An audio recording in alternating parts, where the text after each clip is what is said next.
దాదాపుగా నీళ్లు నిధులు నియామకాల పేరిట దాదాపు 60 సంవత్సరాల తెలంగాణ పోరాటానికి అర్థవంతమైన ముగింపు తెలంగాణ రాష్ట్ర ఏర్పాటు రూపంలో కలిసి వచ్చే కాలానికి నడిచి వచ్చే కొడుకొస్తాడన్నట్టు కేసీఆర్ గారి రూపంలో తెలంగాణ ప్రజలకు దొరికిన ఆ అవకాశాన్ని జారవిడ్చుకోవద్దని పూర్తి స్థాయిలో సద్వినియోగం చేసుకోవాలని చెప్పి 10 ఏళ్ల పాటు నీళ్లు ప్రతి నీటి బొట్టును వడిసిపట్టి గోదావరిలో కృష్ణలో మన బీళ్లకు మళ్లించాలనే బృహత్ సంకల్పంతో పెద్దలు కేసీఆర్ గారు అదేవిధంగా ఇరిగేషన్ శాఖ మంత్రిగా హరీష్ రావు గారు అహరహం పనిచేసి ప్రపంచంలోనే అతిపెద్దదైన లిఫ్ట్ ఇరిగేషన్ ప్రాజెక్టు కాళేశ్వరాన్ని నిర్మాణం చేసిన విషయం మీకు తెలుసు.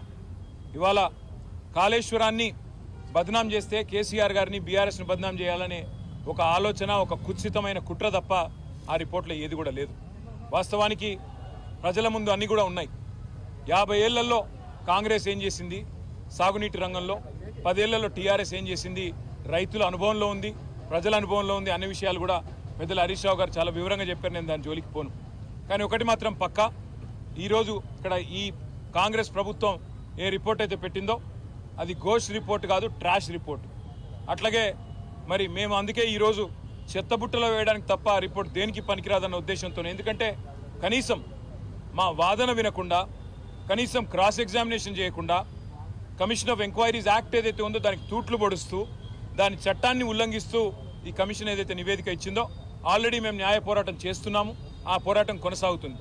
రాజకీయంగా ఏం చేయాలి అనేది పార్టీ పరంగా కూర్చొని, ఎందుకంటే ఇది ఒక కుట్ర, కేసీఆర్ గారిని బదనాం చేసే కుట్ర, తెలంగాణను దేశవ్యాప్తంగా బదనాం చేసే కుట్ర తప్ప ఇందులో ఏమి కూడా లేదు. నిజం ఎప్పటికైనా నిలకడ మీద తేలుతుంది. ఇవాళ నీళ్ళు ఇచ్చినందుకు కేసీఆర్ గారిని ఇవాళ దోషిగా నిలబెట్టే ప్రయత్నం, ఏదో ఒక చిన్న చిల్లర మల్లర ప్రయత్నం కాంగ్రెస్ పార్టీ చేస్తూ ఉంది. హరీష్ రావు గారు చాలా స్పష్టంగా చెప్పినారు. మొత్తం జరిగిన ఖర్చు 94,000 కోట్ల రూపాయలు అయితే కాళేశ్వరం మీద, అందులో మేడిగడ్డ బ్యారేజీకి 4,000 కోట్లు ఖర్చు అయితే బ్లాక్ 7 ఏదైతే ఉన్నదో దానికి మళ్ళీ తిరిగి రిపేర్ చేయాలంటే పట్టే ఖర్చు 300 నుంచి 350 కోట్లు తప్ప ఎక్కువ కాదు. ఆ 300-350 కోట్లు కూడా ఎల్ఎన్టీ అనే సంస్థ ఏజెన్సీ ఏదైతే ఉందో వాళ్ళు మేమే ఖర్చు పెడతాం, ప్రజల మీద రూపాయి కూడా పడదు అని చెప్తుంటే ఈ ప్రభుత్వం 1,00,000 కోట్ల కుంభకోణం, 2,00,000 కోట్ల కుంభకోణం, ఈ నోటికి ఎంత వస్తే అంత అబద్ధాలు చెప్తా ఉన్నారు.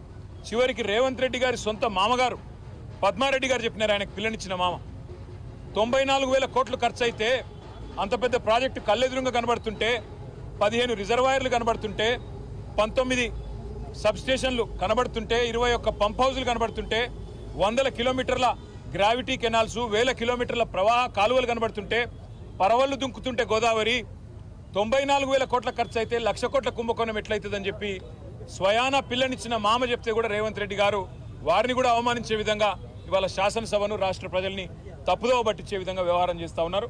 న్యాయ పోరాటం ఒకవైపు చేస్తాం, ప్రజాక్షేత్రంలో కూడా తప్పకుండా ఎండగడతాం. మేము ఆ పార్టీ నాయకత్వానికి కూడా రేపు ఎల్లుండి ప్లాన్ చేసుకొని మేము కూడా ప్రోగ్రాం డిజైన్ చేసుకుంటాం. పార్టీగా కూర్చుని ఏ రకంగా మరి ఈ కాంగ్రెస్ కుట్రలకు తిరుగులేని సమాధానం చెప్పాలి మా పార్టీలో ఆలోచించి నిర్ణయం తీసుకుంటాం. ఇవాళ మా గొంతు నొక్కి స్పీకర్ గారు మాకు అవకాశం ఇవ్వకుండా ఒక్క సభ్యుడు మాట్లాడుతుంటే ముఖ్యమంత్రితో సహా 10 మంది మంత్రులు 33 సార్లు ఇంటరప్ట్ చేసినారు. ఒకసారి కాదు, 2 సార్లు కాదు, 33 సార్లు అంతరాయం కలిగించి వారిని ఇబ్బంది పెట్టే ప్రయత్నం చేసినారు.